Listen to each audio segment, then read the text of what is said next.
जय गुरुदेव जी महाराज, धन गुरुदेव जी।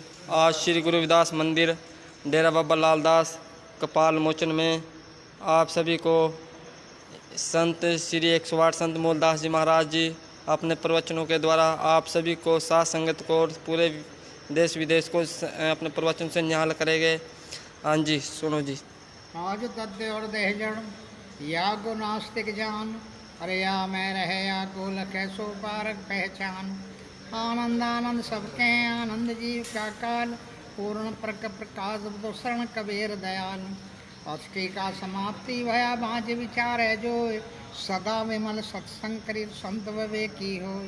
पर खावे पर के सदा सत्संगत के बीच, ताको मारे बंदगी तो किंचित रहे न कीच।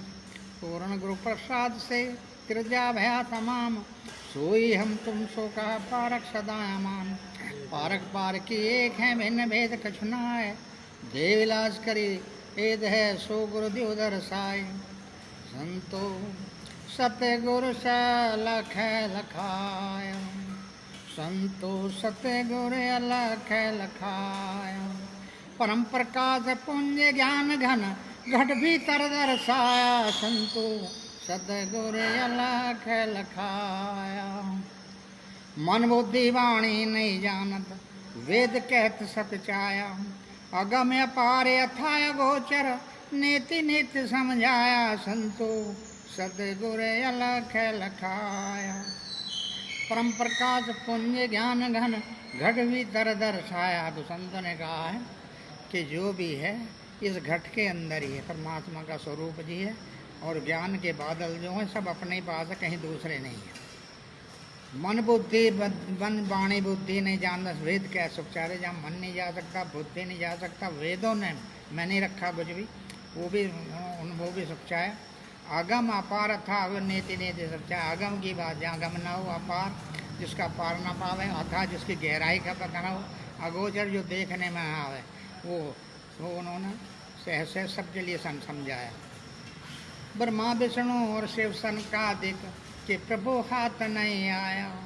वेद व्यास विचारत हारे, अंत कोई नहीं पाया। संतो सतगुरु अलख लखाया। परम प्रकाश पुंज ज्ञान घट भी तर दर छाया। ब्रह्मा विष्णु महेश्वर शिव सन का दिक, सनक सनंदन सनत कुमार सन का दिक, इनको भी भेद नहीं पाया। और वशिष्ठ और व्यास दोनों विचारते विचारते आगे, पर इसका किसी को पता नहीं चला। अब आगे बता, तिल में तेल काष्ठ में अग्नि, दधि में धरत समाया।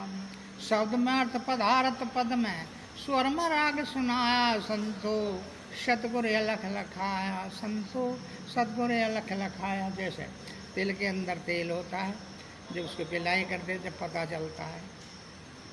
काष्ठ के अंदर अग्नि का स्वरूप का लकड़ी के अंदर होता है, जब वो जलाई जाती है तो फौरन पकड़ लेती है लकड़ी, और धातु नहीं पकड़ती। दधि में दर्द समाया, जब दूध के अंदर घी समाया हुआ है। इसी प्रकार शब्द के अंदर अर्थ है, और जो पदार्थ है वो एक सेंटेंस बना के छंद के बराबर मिलता है जब वाक्य गाते हैं। शब्द में अर्थ, पदार्थ पद में, शब्द में अर्थ, पदार्थ पद में, स्वर में राग समाया। और इसमें 36 प्रकार की राग रागणियाँ समा जाती हैं। बीज में वृक्ष पता और छाया, बीज में वृक्ष तना और छाया। पत्र फूल फल छाया, जो आत्म में है परमात्म, ब्रह्म जीव अरु माया। संतोष सतगुरु अलख लखाया। परम प्रकाश पुंज ज्ञान घन घट भी कर रसाया। जब बीज का पता नहीं चलता, जब हम बीज को जमीन में रोपते हैं, और जब जमीन में रोप करके वो पौधा बनता है तो उसके पता चलता है, जब वो अपने उम्र पर आता है, कि इसका तना कितना मोटा, कैसा फल है, कैसा फूल है, कैसा पत्ते, कितनी इसकी छाया है। इसी तरह से जो इसके अंदर ब्रह्म और जीव माया का जब पता, जब ज्ञानी हो जाता है, असरों का ज्ञान होता है, जब उसमें जीव का, ब्रह्म का और माया का पता चलता है। कह कबीर कृपाल कृपा निधि, स्वम स्वरूप लखाया।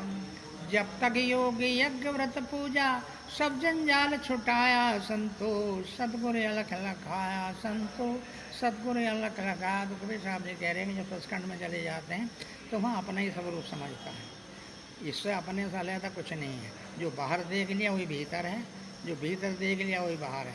ये तो लोग कल्पना करते हैं, शरीर को तंग करते हैं, उसमें भगवान का रूप देखते हैं सचखंड में जाकर। और जब इसको जान जाता है, वहाँ जब अपने स्वयं स्वरूप को, अपना ही रूप वहाँ चमकता है और कुछ नहीं देखते, सब धगा रह जाता है। जब तक योग यज्ञवर्त क्रिया सब जंजाल से उठाया। अगर आदमी विवेकी है, सर्व का ज्ञान है, सब मतों पद सिद्धांत तो सबका ज्ञान है और सबका विवेक है, तो उसे कुछ करने की समझे ना, जब तक पूजा संयम पाठ वाठ उसे कुछ करने की जरूरत नहीं, वो तो विवेक द्वारा सबको लख लेता है। तो ऐसा कबीर साहब का मत है।